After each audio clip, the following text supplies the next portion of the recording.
hello. Today we have really an esteemed guest. Stephen Melillo is a world-renowned composer of more than 1,270 works. That includes 4 symphonies, scores of film and television, scores and work.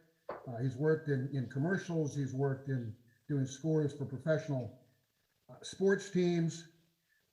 He is, you might want to talk about this, Stephen. This is staggering. You studied conducting with Attilio Poto, a student of Arturo Toscanini.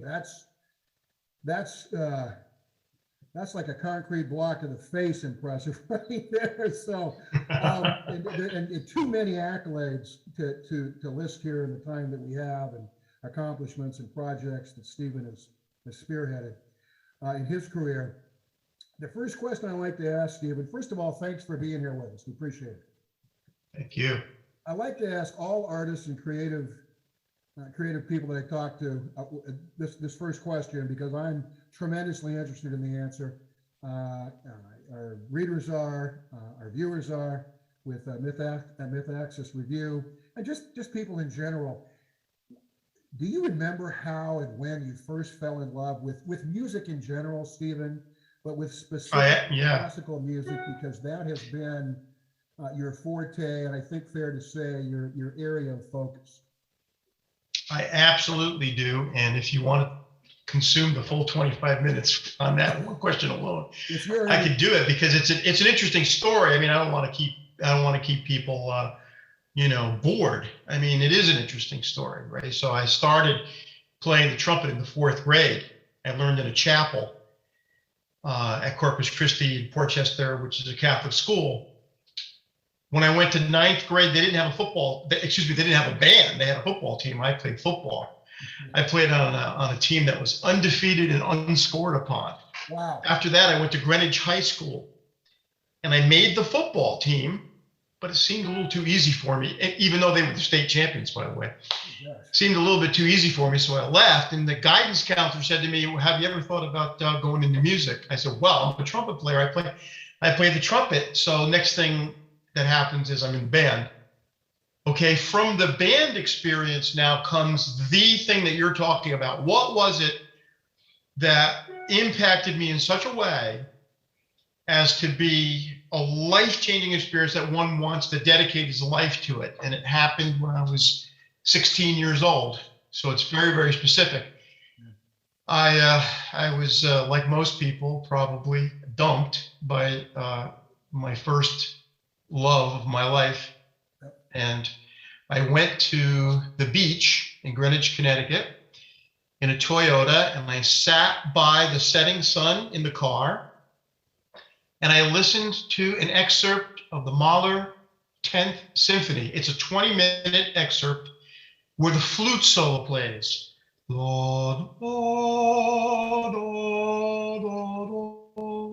That one. Yeah.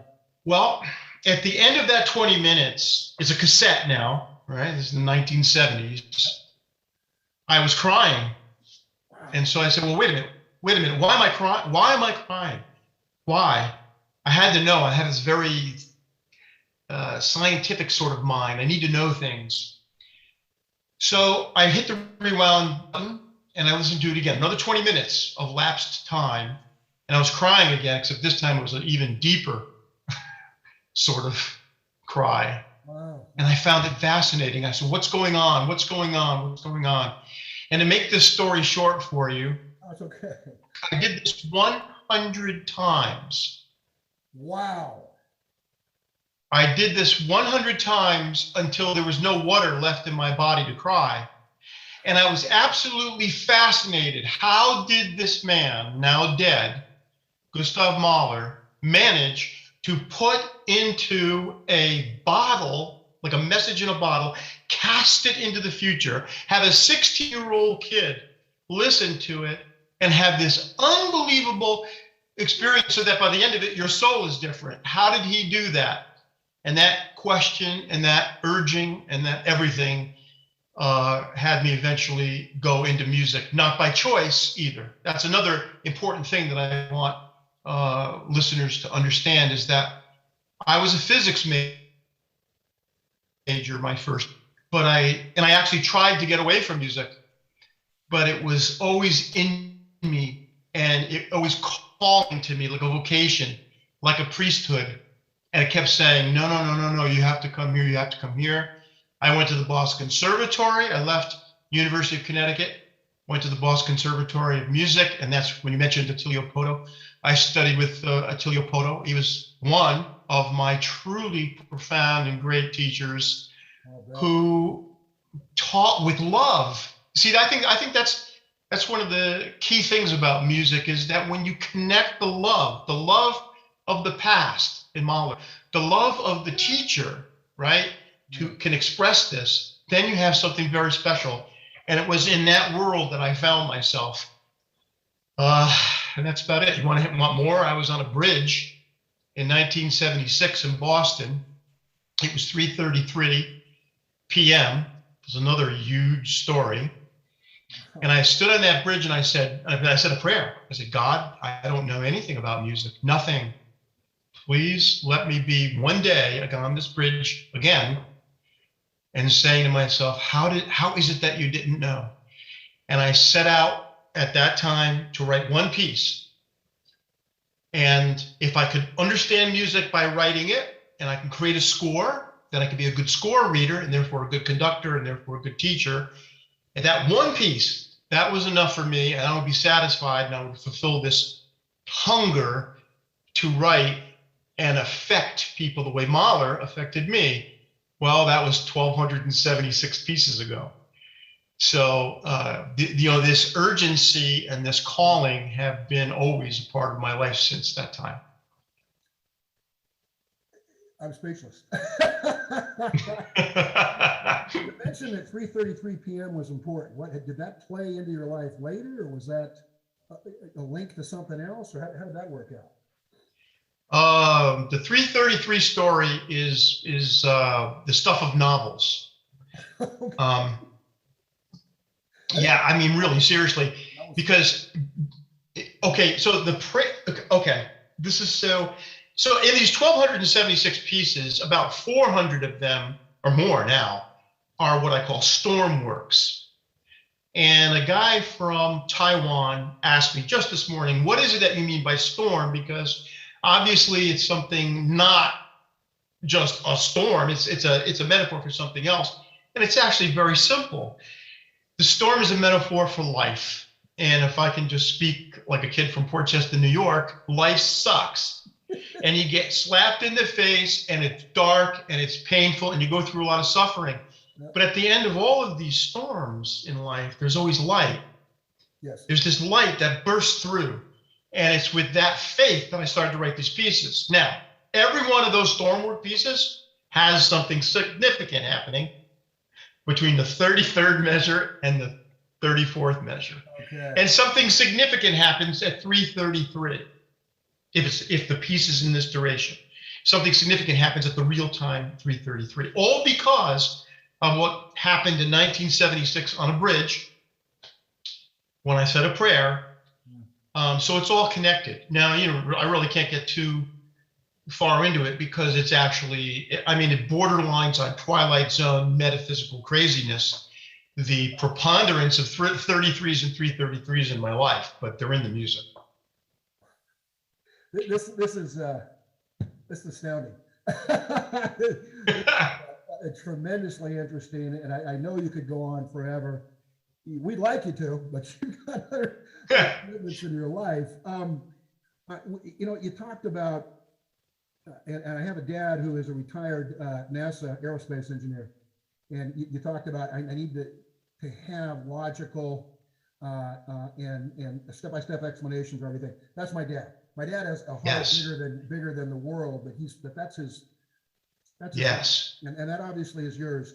And this leads into Stormworks a little bit. I wonder if you could flesh out a little bit about what happened beginning in 1992 with the integration of self-publishing and digital music dissemination. So digital music, you were bringing the tech into the creative, and you established what is a modern precedent in international music publishing.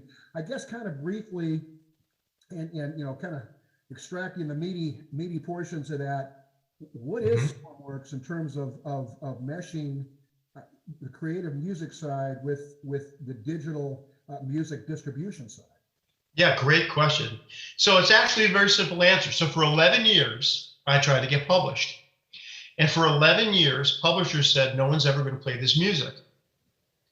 And then I decided to do, I see all your football helmets in the background there. I decided to do an end run. Okay. Yeah. And what I did was I said, you know what? I'm not going to go to the publishers. I'm going to send one piece to one band. And that's what I did. Imagine I sent one piece to one band.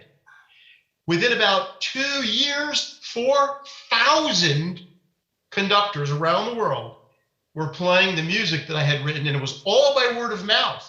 Good. So everything, this whole idea about advertising and social media, don't forget that social media didn't exist, right? Nope. Yet, right? Yeah. All of that had nothing to do with it. It was truly the message of the music and the likability, the playability.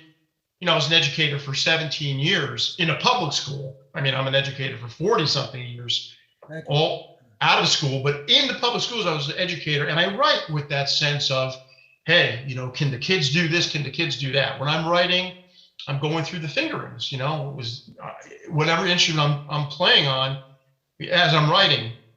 So basically Stormworks, right, is the name of my self-publishing entity that takes an end run around publishers and brings the music directly to the conductor and says, hey, if you like this, play it. And if you don't like it, no problem. Just like you did. Right. Your personal experience, and you're affording that opportunity to other creators of music. Mm-hmm. I get a sense, Stephen, and we don't know each other personally, but you have the sensibility of a really good coach. I play football too, and I coach my kids, or a teacher, and that you really care about the work and you care about the people that you're working with. And as my dad would say, you can work with fellow adults and be firm and straightforward and candid with them and not have to beat them up and beat them down, and stay within the spirit of what everybody wants to accomplish, and that's the best they can do. Does that resonate with you at all? John, let me tell you something. Your father, I love your father. I love him beyond words. And I would love to have a cigar with your father. He would really enjoy talking with you. I know that. Yeah. If he's still with us, I would love to meet such a man. Cool. That's exactly correct. All of us are, when I do teacher seminars, right? I talk to teachers about how they're going to relate to kids. Yeah. I go, how many of you get in front of the band or the group of people and think to yourself, there could be the future Beethoven in this group. Yeah. There could be the future Mozart in this group. Right? So I would get in front of my kids and I would always say, you know what? There's a reason why you came after me. Right? It's the same with my own children. There's a reason you came after me. It's because you're better than I am. Yep. My goal as a teacher is to let you be the best that you are and to pull that out of you so that you can be the next guy that's looking at his kids and passing off these ideas. Yeah. Now, if this extends itself, John, to the music. So if you consider yourself a teacher, right, then the composer is a teacher. The orchestrator is a teacher. The conductor is a teacher. The musician playing is a teacher. And it's all of this sharing. So all of the music exists for one reason. That's to uplift humanity. So not to be totally corny, because I don't think it is. But, this year, they're going to premiere my piece that I wrote for the 250th anniversary of Beethoven. It's a 21-minute piece called I Hear Now in Heaven. Now, what do Beethoven and I have in common? Not talent, okay? Okay, because he's Beethoven and I'm just this little guy from Dorchester. But we do have this in common. We believe in the brotherhood of man. And I don't mean that in a corny way, because that's why I do everything that I do. whether it's for my own children or other people's children, all teachers, I believe that we are brothers. And that's what that music is all about. Yeah, no, that's very strong, Stephen, strong message, and it resonates not just with us, but with a whole slew of fellow humans in the human condition. A couple of things that I wanted to touch on. One, I mentioned that you worked with several film and television productions and produced scores. I wanted to ask you specifically about a couple of areas. Now, my wife, who's working upstairs right now from home for the state of Washington, state government, human resources, big soap fan, and she watches them at night and recordings of the shows. But she said, you have to ask Stephen about his work on One Life to Live, General Hospital, and All My Children. What was your work there, Stephen, and what kind of compositions did you contribute to those soap operas? Well, now I think I'm going to disappoint your wife. So, well, you worked on these soaps. She's excited. So, that's just library music. That's just music that I've created for other purposes. Okay. And it was taken up by a library, music library, and used in those instances. That's really all that it is. Okay. That's cool. And then did 2020 do the same thing? You worked with 2020 too. Yes. Music has appeared on 2020. Okay. Yes. Wow. And that's obviously licensed and sanctioned through you, but they said this is good stuff that we want to use in our shows. Is effectively how it works. Yeah. Yeah. That is how it works. It's the best thing I always try to tell people, original music's really the way to go, because it's specific to your film and your message. But of course, a lot of times budgets don't work that way. And some guys will find stuff, this is perfect. This is already what I want. And then they say, okay, that's good. And they run with it. Gotcha. Yeah. As a sports fan, you can see I have my football helmets up there, and I'm a proud Baylor grad, Sickle Bears. I've got my Baylor flag there. This really is so much of your work. All of it sticks out and is duly impressive. But this is really remarkable to me because I'm a gigantic fan of this guy. I actually have his jersey and look to him as really kind of saintly. In December of 2011, Stephen, you composed a tribute to Roberto Clemente, late great Hall of Famer. I'm not sure people understand this. It's called 21 One Way. So that's 21, the number, 1 WON way. And it was nationally televised in Spain. Share with us what that project was about and your feelings about Roberto Clemente. Okay, Roberto Clemente is a person who needs to be honored. He needs to be known. He needs to be paid tribute to.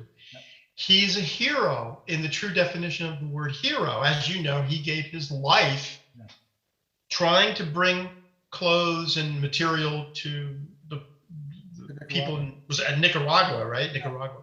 I remember. And he died in a takeoff because the plane was so fully loaded. Well, I actually wrote. I'm gonna cry thinking about it. I wrote 3.3. There it is. There's that number. I wrote 3.3 hours of music in an album called Chapter 21, One Way. In other words, the way that is won, right? The way that is won by faith, by heroism, by courage. Yeah. And Roberto Clemente was the inspiration and the dedication. I sent that music to his son, Roberto Clemente Jr., who loved it and appreciated it and understood it for what it was. So what did Roberto Clemente say? So we can take this 3.3 hours of music and we can put it into one phrase by Roberto Clemente. If you have the chance to help someone in this world and you don't, you're wasting your time in this world. Now, John, only a truly great human being can have such words come from their mouth. And so that's another reason why I was born. It is to find these people who need tribute and who need to be understood and write music about them. Another guy on another album that the Germans recorded on chapter 55, there's a piece called Arland Williams, a piece for a guy you've never heard of, right? But what did this guy do? He was in a plane crash into the icy Potomac, and the helicopter came, and they could only take one person out at a time. And this guy, he put everybody in front of himself. Now,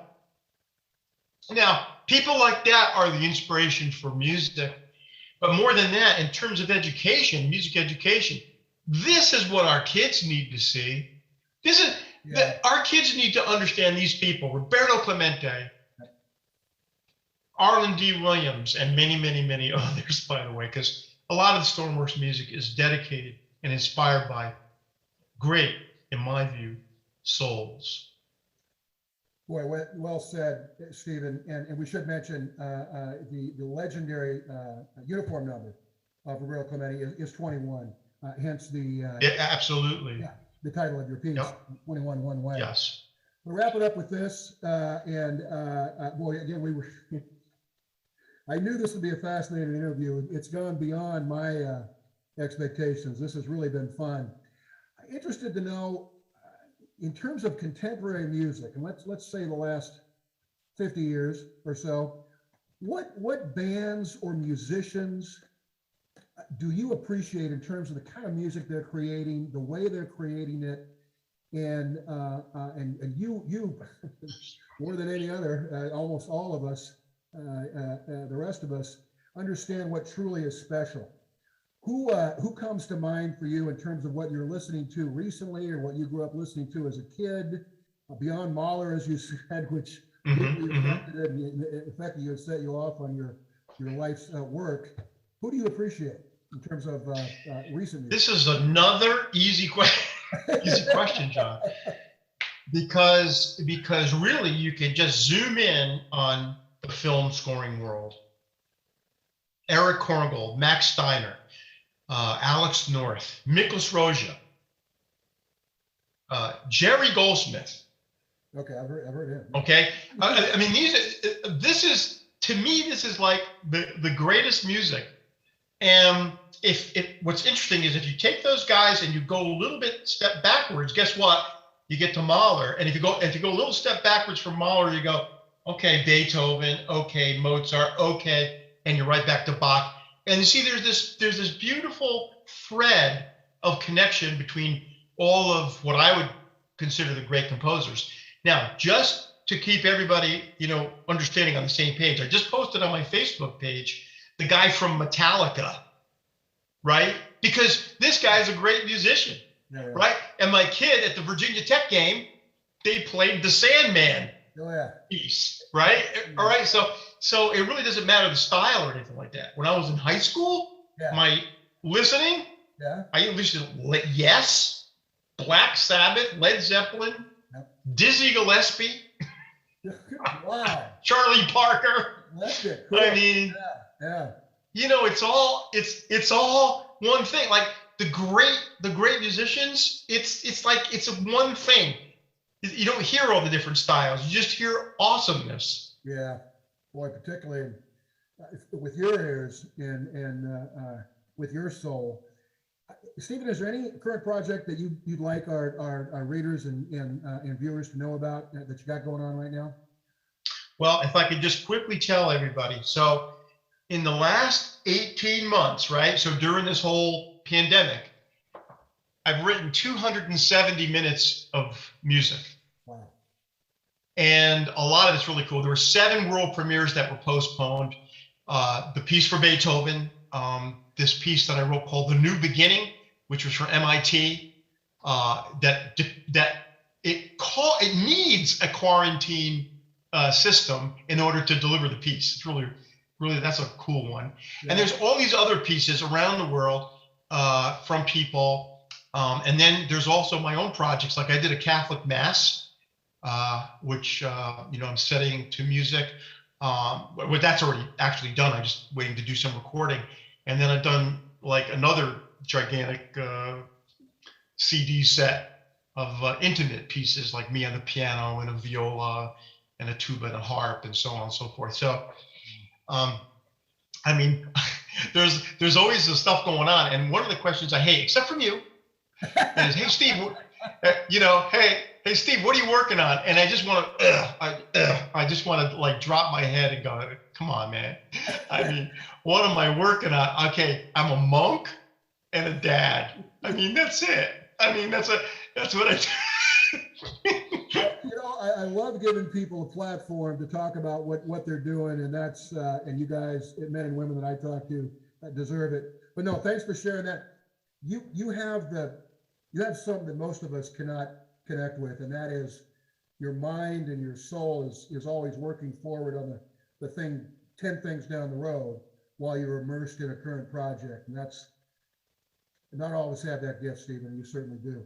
Hey, thank you very much for your time and your thoughts. This has been a blast. Thank you. Absolutely. And, again, folks, this is Stephen Melillo. And like you say, you have a Facebook page. I would imagine you're on Twitter, right? No, I'm not on Twitter. Okay, good for you. I have two Facebook pages. One's a personal page where you get all my recipes and my cooking and stuff like that.